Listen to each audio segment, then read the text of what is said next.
Peter Brown, thank you for coming in.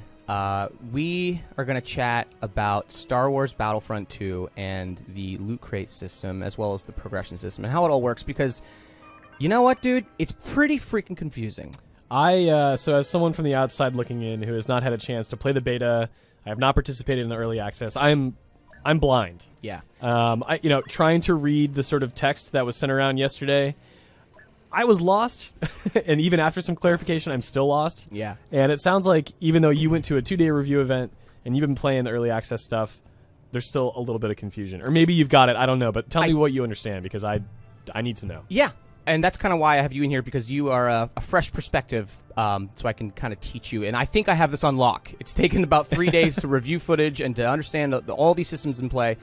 And they have changed since beta, but my opinion is still the same, that it is a very heavy-handed loot crate system that will affect your play, no doubt. Okay, we should start with the basics, I think. The basics. So how many different types of currency are there? Sure. You have your credits. Credits. And how do you earn credits? Credits you get from matches, and you can also get from challenges. So even completing levels in the campaign, you're getting 500 credits and so forth. Credits are how you open crates. Okay, so you spend credits to open crates, but not to buy crates. Well, let's move on to the next, which is crystals. Crystals you can purchase.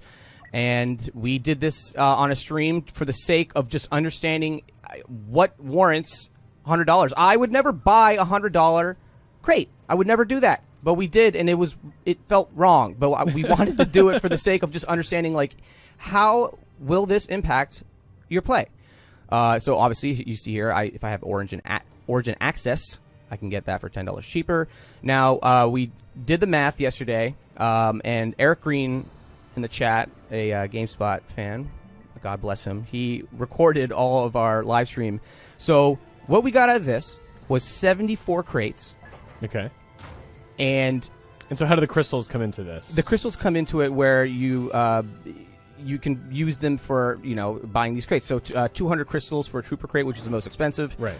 So the microtransaction gets you crystals, and then those crystals you convert into crates? Right, as another way of opening these things up. Yeah. So, 74 crates we opened up. The average cards per crate were roughly 4.4, so 4 to 5. Average number of parts, which I'll get into in a second, crafting parts, was about 51. The max being like 60. So 51 per crate. Per crate is roughly what we were getting.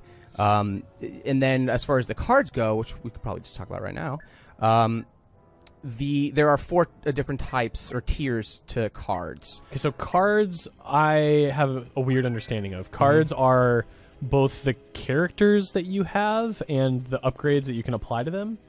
Right, they're class specific. So you have you have so many menus.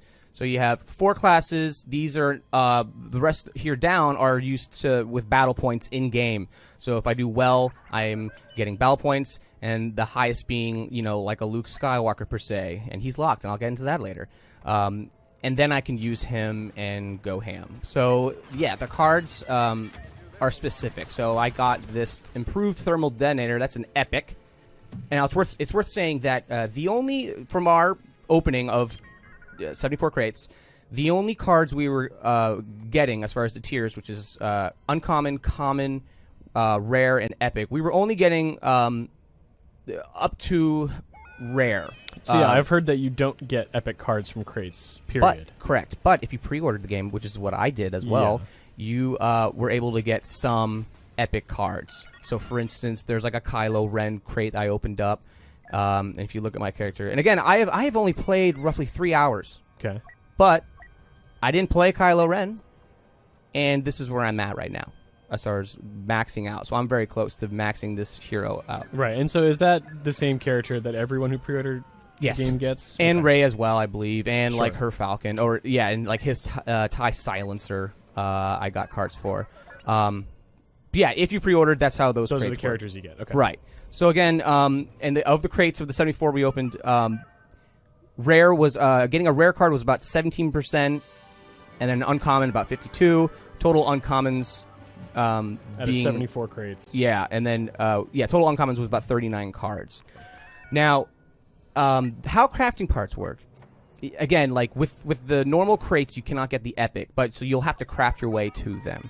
So again, these are all the cards that like I pretty much unlocked through crates with the 74 that I purchased. So I'm doing pretty good, right? Like if you're looking at all these characters, I am looking pretty. I have cards for pretty much. I have pretty much almost every card. I'm just seeing a lot of cards. I'm having a hard time parsing them, but and I can craft cards as well with crafting parts. So is it safe to say that? And this might just be me talking here, being an outsider, that there's a hell of a lot to sort of wrap your head around when managing all this inventory and absolutely currency and stuff. Do you feel like you came to grips with it fast enough that that's just like a problem just at the beginning, or does it continue to sort of baffle? It continues to baffle me. It continues to baffle me because I have a hard time understanding like where I stand as far as if I were not to purchase these crates, I really cannot tell you like what amount of time. I can tell you that it's a lot of time. I can tell you that it's a lot of time I would have to invest in order to get these naturally in-game. Gotcha. Because of all these systems in play. So you're dealing with... there's just so much to talk about there. So let me give you some scenarios of what happened to us. So here's Darth Vader. Let me preview him because I am unable to access him because he costs currently 60,000 credits. So, and how many have you been spending credits at all? I have not really spent many credits, but that's the maybe point. About 10 hours or so, 10 or less, you'd get him depending on how well you're playing. Correct, and more or less, if you look up here, this is what the credits and the crafting parts. These are all from what I got in the crates. So that I opened the 74 for the most part, mostly. Yeah, you got credits from the crates as well. Oh yeah, because you are getting so duplicates, which you get, are converted into credits as well. Understood. So here's a frustrating example of Darth Vader. Say you're opening crates and you get just any of these. Yeah. That you can't use because you can't access the character. Because you cannot play him yet. I mean, how much of this is your desire to be Darth Vader versus, assessing the game, as it were? Because I don't want to, and I don't think you're doing this, but I just want to make sure that we're not, just to play devil's advocate here, like, does it seem to be often enough that it's across like the entire range of characters and ships and things you can upgrade? That yeah, for the most part. Okay. And there are other things you can get. So like I would say like you can get weapons. So for instance, what should be a milestone, which are rewards for completing 500 assault kills, I can access this weapon, but I ended up getting it through a loot crate and this attachment. These, I guess I have to do more milestones. And these all give you advantages in battle, right? Like that, absolutely. The different weapons that are higher powered, let's say, or at least cards, obviously. Yeah, look at these. Health regeneration delay is shorter than normal. Sure. Which you can put up to 40%, which is very significant. It is very significant. So now here's the other part of this that I think is, I find like a slight cushion to pushing back the idea of being a pay to win, is that I have my class-specific ranks, but I also have my overall rank, which is 4. Okay. So, ideally, you want the best cards on all these things, correct? So, that's this right here. Now, I get a card. I can, obviously I can craft it, but then I use crafting parts to upgrade it. What's holding me back is my overall rank. Currently 4. 15 is when I can upgrade this to a rare. And then I believe it's 480 parts. That's very interesting. To get it to 40. So you have to perform well to get the things you need to do the thing, but then you also need to be higher level to actually see that through. Correct. It's basically a form of gating to prevent me, as I had spent real world money. I was going to say, 74 crates. Just spend some money, dude. You'll be fine. Right. But my overall point is that it's a gate to I think cushion this idea. So again, when I hit, say, I think it's like maybe overall rank 25, I'm rocking, dude. I have 3,000, almost 4,000 crafting parts. You're damn right. I haven't even spent any of my credits yet. I can keep going and get many more crafting parts. So when I hit, and if I play, just enough. So say maybe if I play it hard enough, maybe in a week, generously, I can craft my way to have the best cards in all of them. And the other thing that's worth noticing or noting is that it's a little weird that I'm 22. Well, that's because I have really good cards. Your class rank is determined by the amount and the quality of the cards you possess. So when you start the game fresh, you have 1 card slot. When you get to rank 5 class specific, you get another card slot. When you get to 10, you get that third one.